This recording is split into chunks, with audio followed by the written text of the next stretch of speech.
Hello and welcome. You are listening to the Investor Lab, the auditory epicenter for passionate people seeking life of freedom, choice, and abundance. My name is Goose. My name is Gabby. And Gabby, what are we talking about today? We talked about cash flow. Woo! Cash flow. Awesome. Cash flow. And more importantly, how to get it. Yes. Everyone wants it. Exactly. It's kind of like sex. Anyway, so exactly like sex. Yes. Anyway, moving on from that.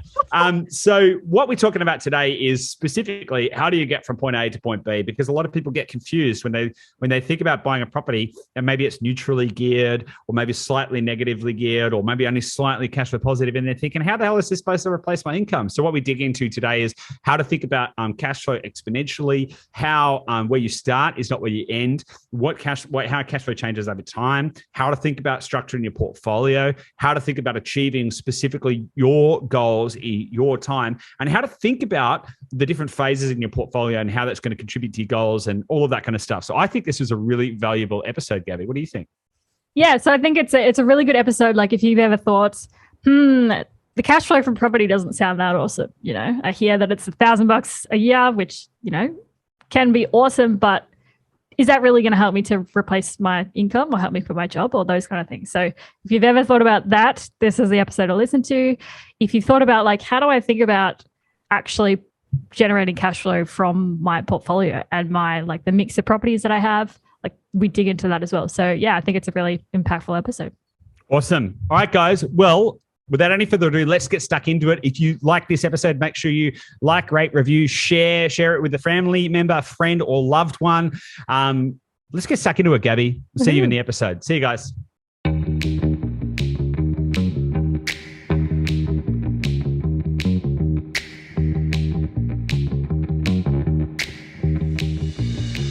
Hey guys, welcome back to the Investor Lab. You're with your pals Goose and Gabby. Gabby, how are you? I'm awesome. How are you? I'm very well, thank you. Very well. Wonderful. I'm enjoying life. There's lots of good stuff going on. As we record this, it is currently in January 2022, and I'm really excited for the year ahead. I think 2022 is going to be a good year. What about you?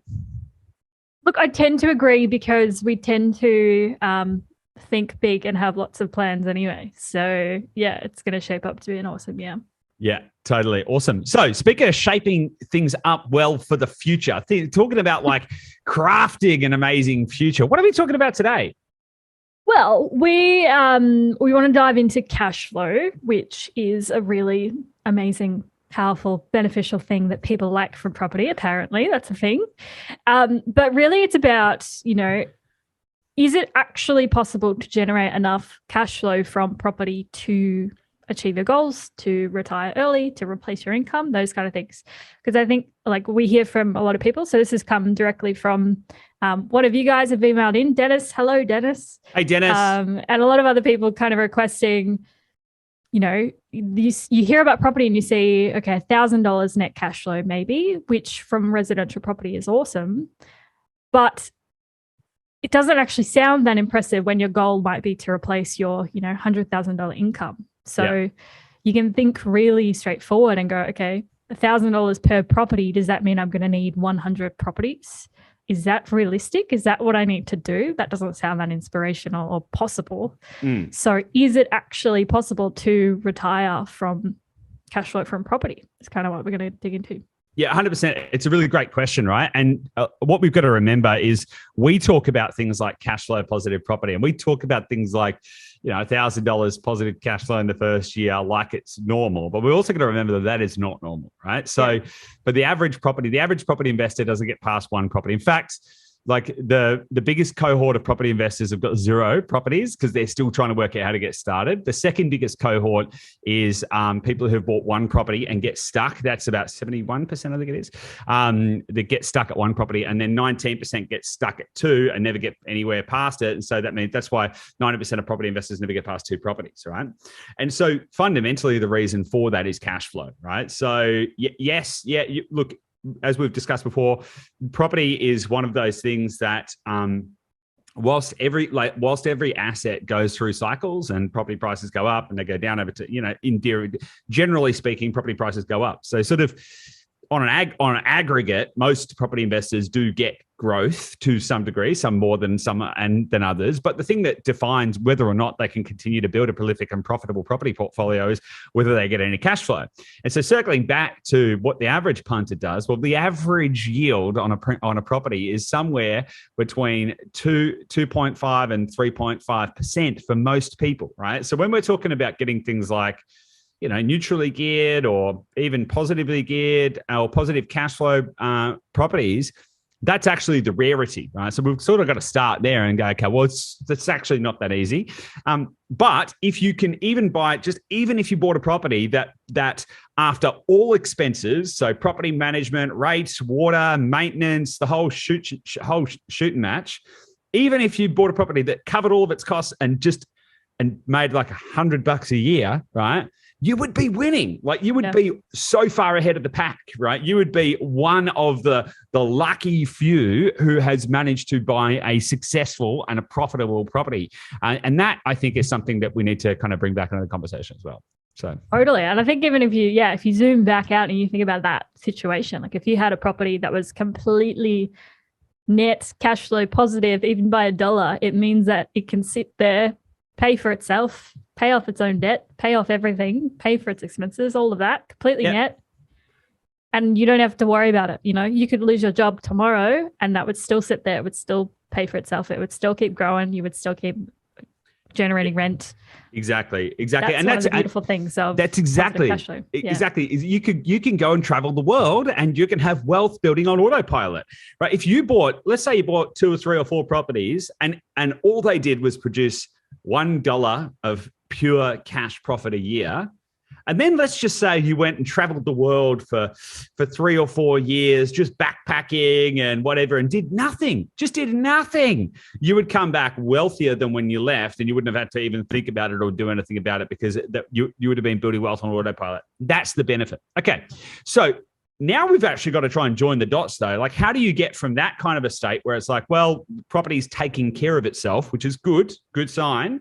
How do you get from that to, I want the property to take care of me? So how do I get it to a point where my real estate portfolio can fund my lifestyle, right? That's fundamentally the question. Now, 99% of property investors want to invest in property because they ultimately want to create a reliable recurring revenue stream. That's totally not 99%. Now, 1% of property investors probably, and I'm making these statistics up just to be clear, right? But probably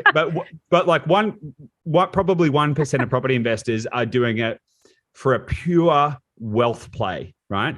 Where it's purely just intergenerational wealth. And we've had clients like that where they're like literally like zero, they don't care at all about cash flow and they're cash buyers and they're just building up trust funds and stuff. Cool, great, but for the vast majority of people who want to invest in property, the whole idea is, how do I use this as a vehicle to get me out of my current state? And the current state is typically spending too much time working, don't feel like I've got enough freedom, don't feel like I'm living life on my own terms, want to get more out of life, want time to give back, want more time with the family. It's really about time, right? And so how do you get back time? Well, you need to be able to create a different way for money to come in. So you need to stop trading your time for money and you need to have assets that pay you. So then this starts to lead to the whole kind of financial freedom discussion and what is required to be financially free. Now, again, I would say like the significant majority of property investors have the same or similar goal, right? So it all starts with financial freedom, but then usually it's somewhere around like, oh, how do I create $100,000 passive income? Interestingly, that figure doesn't seem to change whether that individual, let's say their current salary is 70 grand. You can say, what is the goal? And they'll say, oh, look, $100,000 passive income in the next 10 years.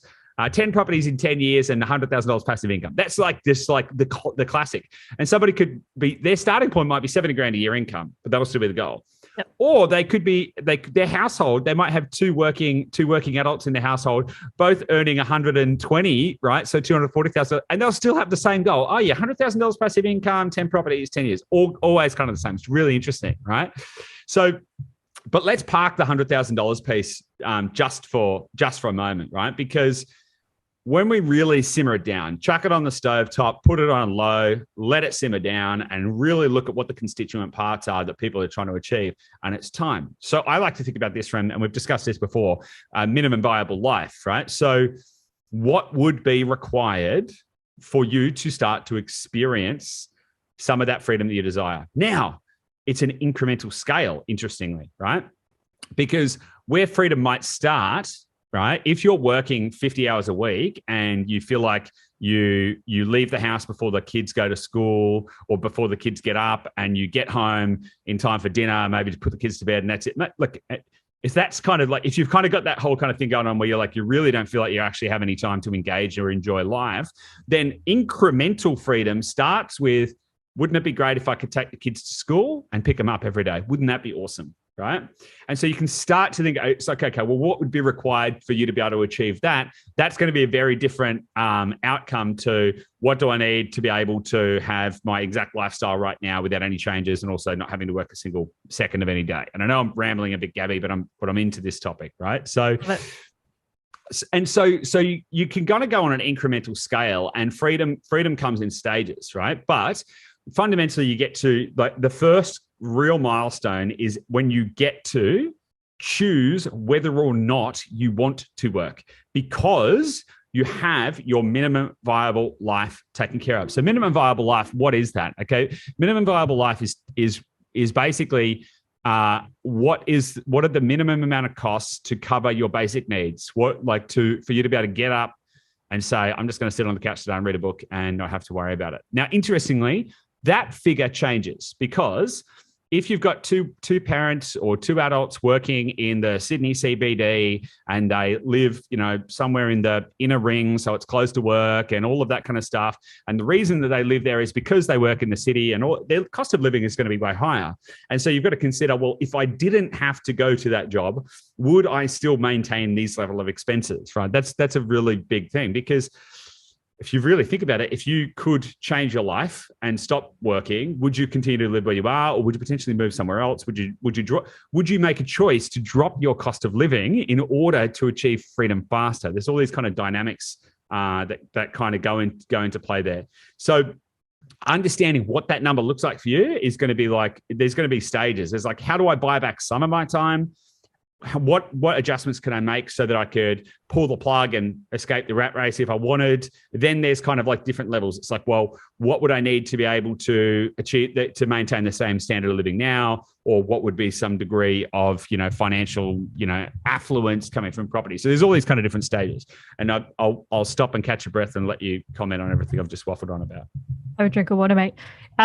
Yeah, awesome. No, it's awesome. And I think, we did an episode, I want to say 2 years ago, maybe a year ago, which was reverse engineering your financial freedom. I think that was the title. Yes. And, as you said, the goal and defining what the goal is, we talk about goal setting quite a bit, but defining what that goal is for you and reversing that into, like, what does that mean today? Like, what is the first step to achieving that goal? And you're right. Like, the first step might be like, okay, instead of working my ass off, 70 hours a week because I'm trading my time for money, like, what's the first step to reducing that to like a normal 40-hour week? Or what does that mean? Like, what do I need to achieve financially to be able to do that, to have a little bit more time to spend with the kids, my family, to sit on the couch and read a book, that kind of thing. And I think a trick with this as well, though, is, if you set a long enough time horizon, you can fall in the trap of just thinking linearly. So I think the trouble with some of this is, let's just go back to that $100,000 income replacement target. You can take $100,000 in 10 years and then kind of reverse engineer that, cut that into 10 years, and you get like, okay, this is how much income I need to accrue every single year. And you just see it as a straight line. Yeah. So in year one, I need to create $10,000 passive income. In year two, I need to create $20,000 passive income. And in year three, I need to create $30,000 passive income. Yeah. Yep. Yeah, which is an awesome start, right? But you can imagine, firstly, the end position, the end of that trend line needs to be correct, because the whole plan depends on what the end goal is. But it's also it's a good starting point, because that's kind of your your average line. Like that's kind of like over the 10 years, we want to sit around here. But it's also not in reality how it really works. Like it's in reality, this really works more an exponential kind of process where, you know, it might be relatively flat for a few years, but then it all picks up and compounding growth and rent increases and inflation and whatnot and everything. It picks up exponentially and you get that more curved kind of chart. And I think people really struggle to think about it in that way because they just think, well, you know, I'll take this piece of the pie and then I'll just cut it up into how many years and they're the pieces of the pie. And that's just what I need to find. Yeah, absolutely. And you touched on a really great point because human beings inherently really struggle to conceptualize exponential anything, right? Exponentiality is not a normal way for the human brain to think. The human brain is programmed to think linearly, right? And it's really interesting, right? Because Warren Buffett, for example, right, one of the richest people in the world, or one of the most successful investors, all of that kind of stuff, all he's done is compound continuously, right? And so he didn't start with loads of cash, started with a small amount of money, compounded over time, just kept at it. And interestingly as well, I was reading a book a while ago called The One Thing, and it's written by a guy called Gary Keller with Jay Papasan. It's awesome book.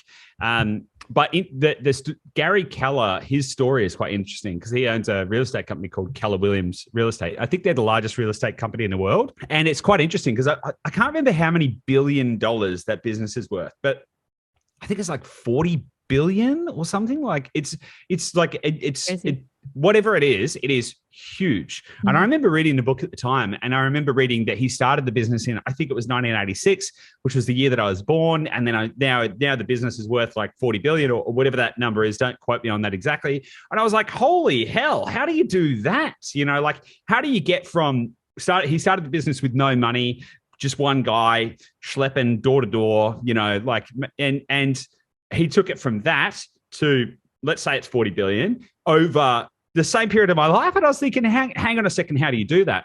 And if you slice it up incrementally, or if you slice it up in a linear fashion or an incremental fashion, it didn't really make any sense.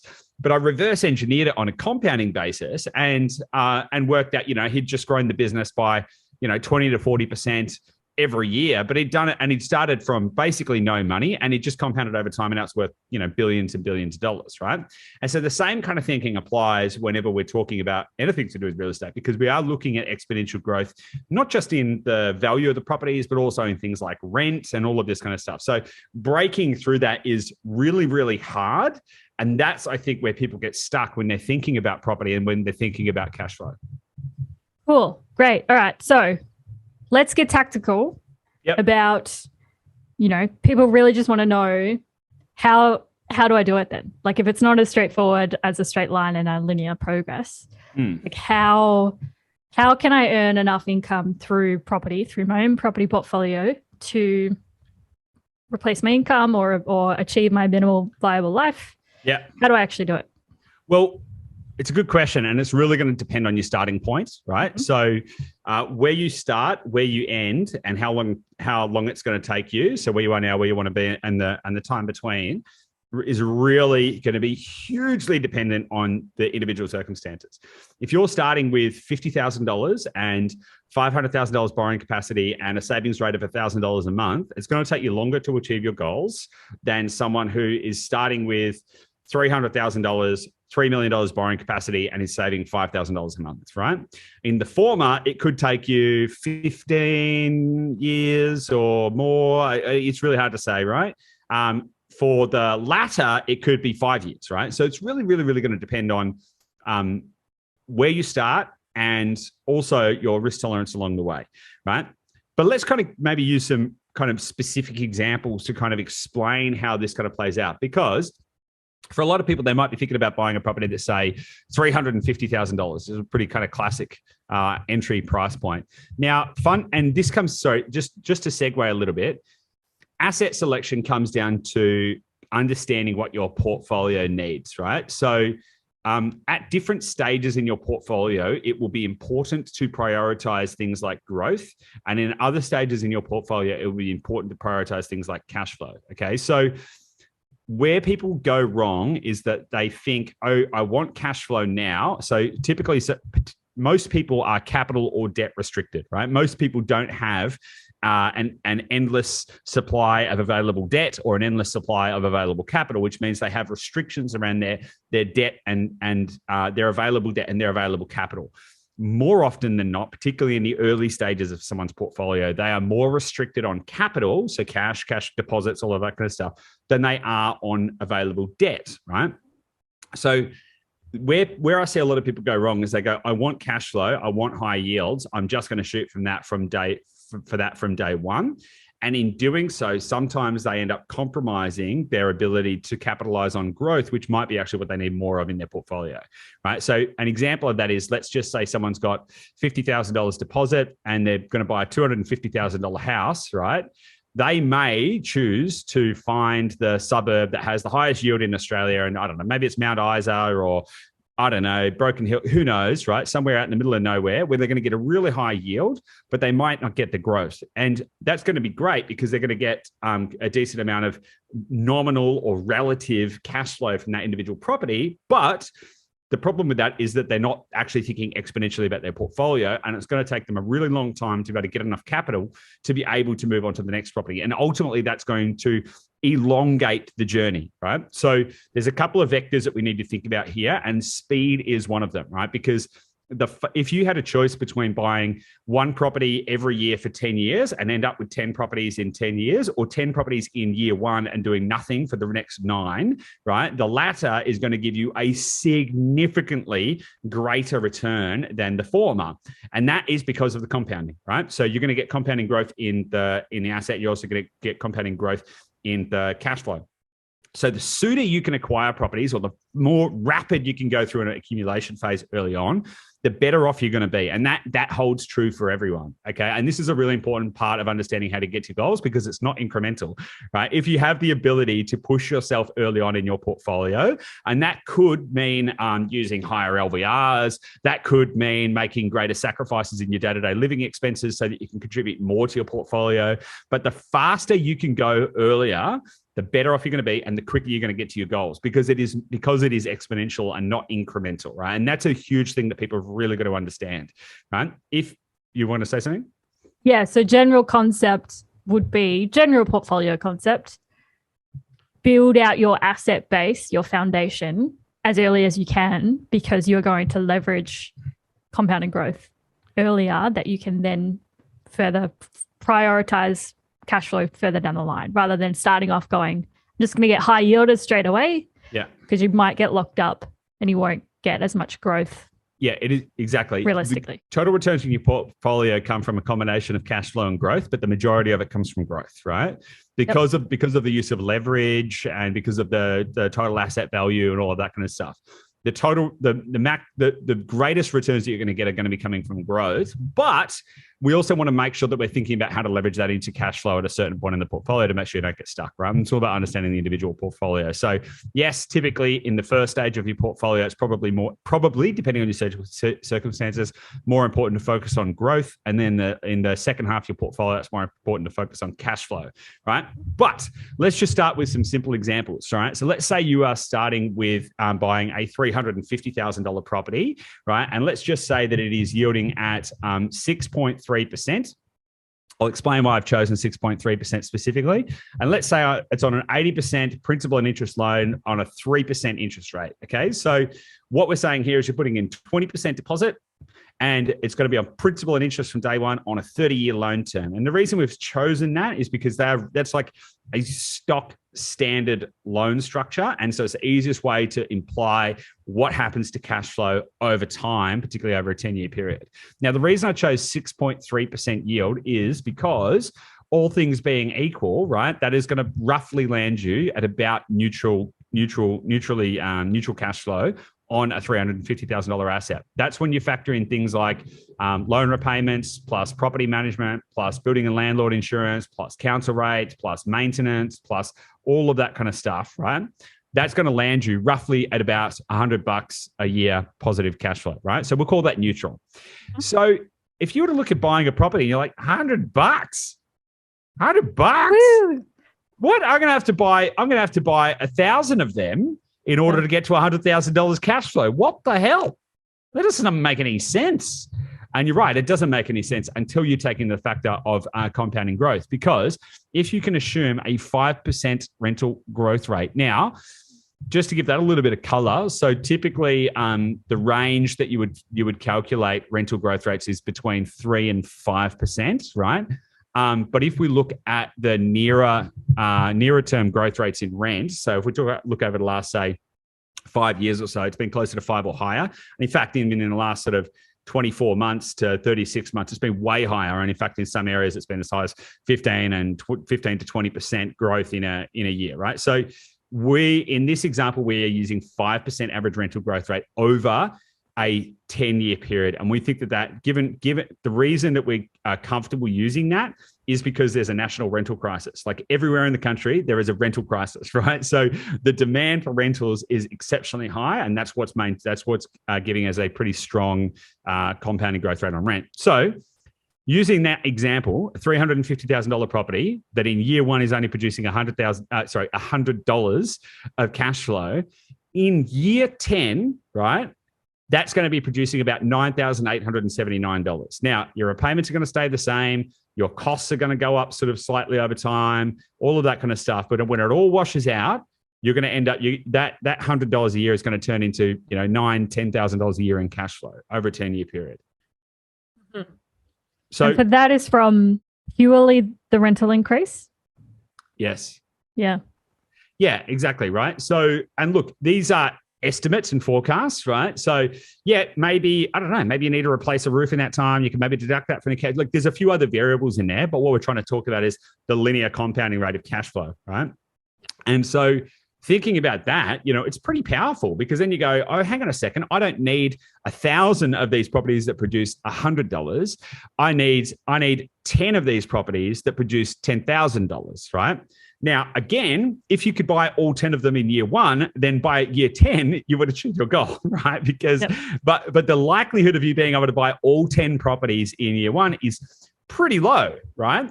And so then you need to start thinking about, and also you might not have the debt and the like your debt, capital, all of that kind of stuff. So then you got to think about like things like portfolio mix. So there are other types of assets that you might buy at, the secondary stages of your portfolio. And so if we use a different example and we said, well, what would happen if you were to buy a $500,000 property that yielded at 7%? Okay, so we've gone from 6.3% yield to 7% yield. And we've got the same rental growth rate and we've got the same loan structure, 80% P&I, 3%, all of that good stuff.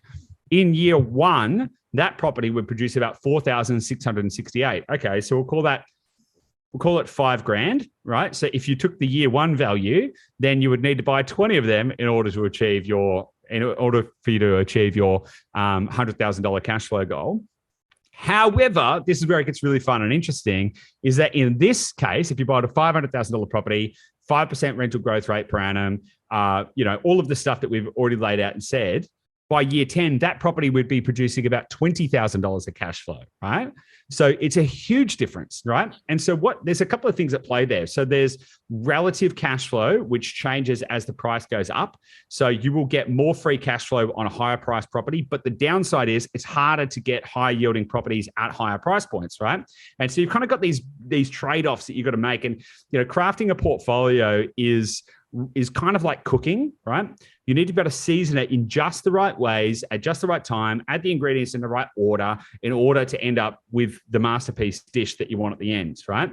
But even so, in this example, if you were able to buy $500,000 properties yielding at 7% in year one, then by year 10, you would have your $100,000 cash flow goal, right? So we've reduced it from 1,000 properties down to 10 properties down to 5 properties, right? And so that's where it starts to really make a big difference. And so all of this comes down to exponential thinking. I'm going to throw one example in here just to show you what can happen on the extreme end of things, right? So we've had a couple of our clients on the show before, Charlie and Bianca, and one of the properties that they bought, I'm just using one of the properties that they bought, the purchase price was about $620,000, right?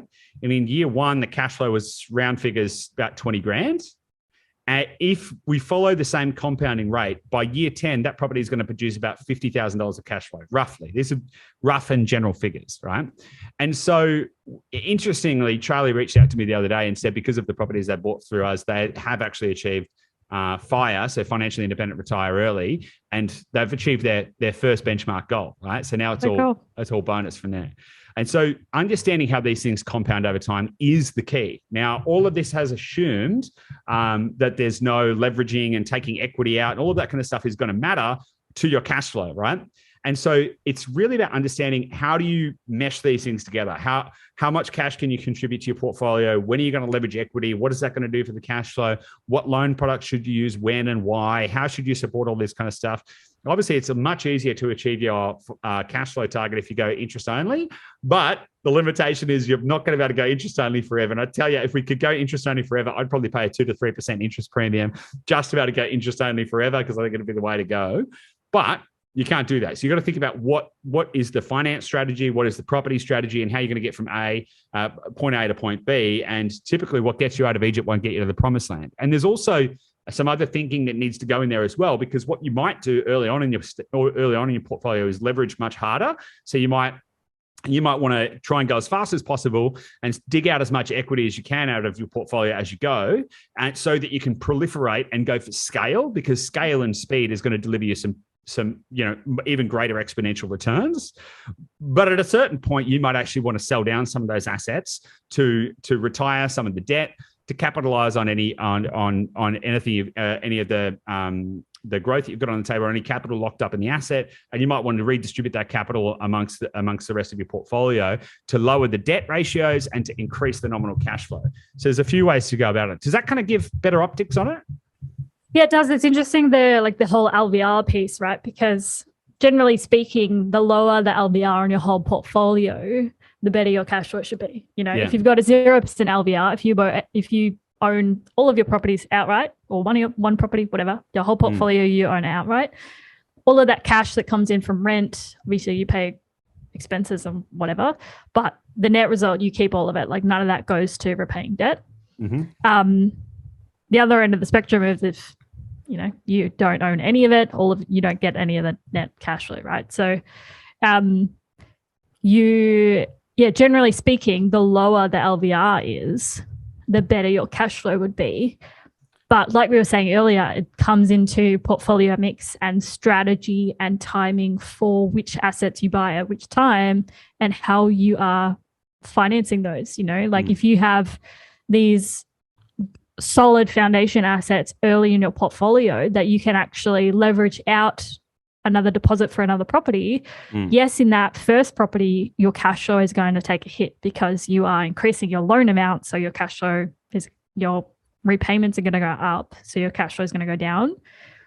But in moving those funds into another asset and leveraging compounding growth and the growth in another asset, you are going to, as you said, start to proliferate so that you can benefit from compounding growth and then be able to, at a further stage, leverage that and convert it into better cash flow. Because at the initial stages, it shouldn't necessarily be about cash flow. Like the goal is generally build up my asset base, get, chips on the table so that as compounding growth happens and growth happens in Australian real estate, like you are just basically the market is delivering the growth for you. Yeah, 100%. It's kind of like baking bread, right? So like you in the early stages, you're combining all the ingredients and you're kneading it, you're pounding it, you're slapping it on the bench, and you're like doing all this kind of stuff to manipulate it, right? But then what happens, right, is you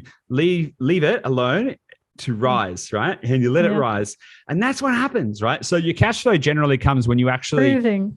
Yeah, exactly. Your cash flow comes when you stop doing shit. I can't remember who said it, but I don't know. Anyway, I'm paraphrasing, but investing's supposed to be boring.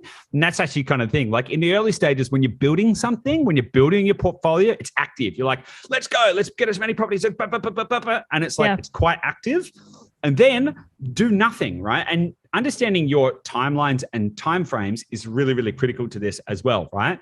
Because let's just say you're going to spend the first 30% of your portfolio. Let's say you've whatever time window you choose, right? Let's say you want to achieve your financial target in 10 years, right? Then, and I'm just making these ratios up, but they probably hold fairly true. Let's say the first 30% of that window needs to be rapid accumulation. How many properties can you buy in that period? Well, you've got 3 years, right? So then and then if you want to let it rest, so you're going to let it rest for 2/3 and you're going to accumulate for 1/3, right? So that means you've got 3 years to smash as many properties as you can, get them into your portfolio, and then just like, let it prove, let it rise, just let it rest and let it breathe, and right, and let the sunshine in. Vice versa, if you've got a 20-year timeline, right, then you've got 6 years, right, to do the same thing. And so the question then is, would you buy the same amount of properties over a 6-year period, or would you buy more properties over a longer window and then elongate the returns because you're actually going to get greater returns? And that's, I think, a really fun game to play, because the reality for most people is that 10 years is actually not very long, right? Particularly when you pass 30, as I've realized, because I still think that I'm 30, but apparently I'm nearly 36, right? And so time really changes. And it's like, okay, so 10 years really isn't that long at all. Now, if you could just shift your thinking a little bit, and look, we're all about helping people to achieve their goals faster. We can, the fastest we've been able to do is like 18 months or something like that, right? Which is awesome. And so you can do it quickly, but also if you play a different game, right, and just play a little longer and play for total returns or play for a bigger pie over time, then you're actually going to set yourself up for not just meeting your needs, but also exceeding your needs over time. So I think there's a couple of understanding the game you're playing and why is a really, really key part in making this work. Totally. Yeah. And I love that proving concept, right? Because I mean, we obviously help our clients a lot with that accumulation phase, right? We're here to help you guys develop these plans, think strategically about your asset selection, your portfolio plan, and then help you to execute on them. And so we have a lot of clients that, by, 2, 3, 4 in the time that they're with us. And then I actually, as much as I love our clients, I also love when we stop hearing from them. And then we hear from them, a year later, they're like, hey, my portfolio is doing awesome and I've barely bloody touched anything. I'm like, yes, awesome. That's great. Yeah, exactly. That's what you want. You need that, it can be, I think we tend to forget as well, like most people never buy an investment property, right? Full stop. Let alone, the quantity of investment properties that we tend to talk about that has become, normal for us now. And so, but it is quite a lot of work, if you think about doing that in a short amount of time, you kind of need to saddle up for like, okay, this is my accumulation phase. I'm going to build up my foundation. I'm going to buy some properties in, a 2-year window or whatever. Yeah. But understanding that, this is kind of like a sprint, like it's going to be some work. I'm going to need to save cash. I need to do a lot of paperwork, all this kind of stuff for a 2-year period. But then after that, letting it prove, and it's going to, rents are going to keep increasing. If you keep just increasing the rent 5% a year, you're going to keep incrementally increasing that, your net cash flow over the time for each of your properties. And then at the end, you will have like a significant cash flow result by the end of whatever your timeline is. Absolutely. So, yeah, I like that accumulation phase piece. Yeah, totally, 100%. And look, also just circling back to what you're talking about earlier about LVRs, right? So if it's very hard, as we mentioned, for people to think exponentially. And so sometimes it's really useful to have some kind of simplified heuristics, right? And so one of the easiest ways to think about how to achieve your cash flow goals, right, is to think that if you wanted to have $100,000 of net cash flow, what you would need to be aiming for is a 5% net cash flow return on $2 million of equity, right? Pretty simple. Okay. And so if you've got, a $10 million portfolio and you've got 80% LVR on it, right? That would mean that you've got 20% in equity, which would be about $2 million of equity. And if you had 5% net cash flow on that, then that would give you about $100,000 cash flow, right? So that's the kind of easiest mental model to use in order to kind of think about where to get to. Now, how you play that game is going to be different, right? So because what tends to happen is, as property prices go up, your LVR tends to go down and your cash flow is also going to go up. And so that can actually be wholly more achievable than you think over a much shorter period of time. I'm just circling back to, actually, I was talking to another one of our clients recently who's done quite well and has been quite successful.